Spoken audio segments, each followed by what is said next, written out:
So, hello mga kaibon, nandito tayo sa aking aviary at ngayong araw na to ay mag-harvest tayo ng mga cocktail at mga twisted pallow nut, parakeet at twisted PCB at mga rainbow materials na parakeet, mga backtrail.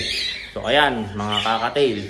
So ayan, ito yung unang harvest natin sa 2024. So ayan mga kaibon, samahan nyo ako.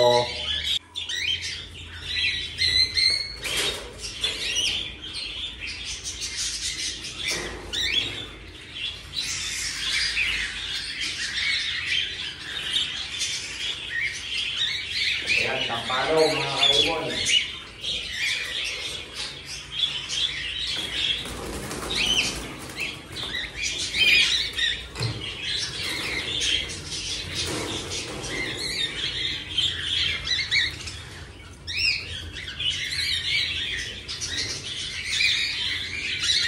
Ready ba?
So ayan mga kaibon, meron pa sa taas. So unin natin.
So ayan yung sa mga kakatail. So ito naman mga parakeet tayo. Wala tayo sa mga parakeet. So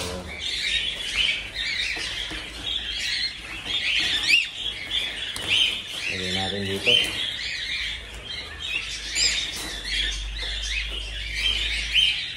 So, marami tayong parakeets mga kaibon. So ayan, kunin lang natin para dali lang kasi mag-harvest nito eh.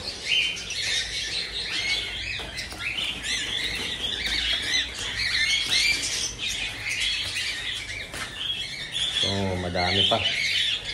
So dito nakuha ko na, kinuha ko na dun sa mga magulang nila, kinuha ko lang dito. Nilagay ko lang dito sa isang bakanteng maliit na cage, ang double. So ayan, hahanguin na natin sila. Ayan mga kaibon, no? Ayan, so marami to.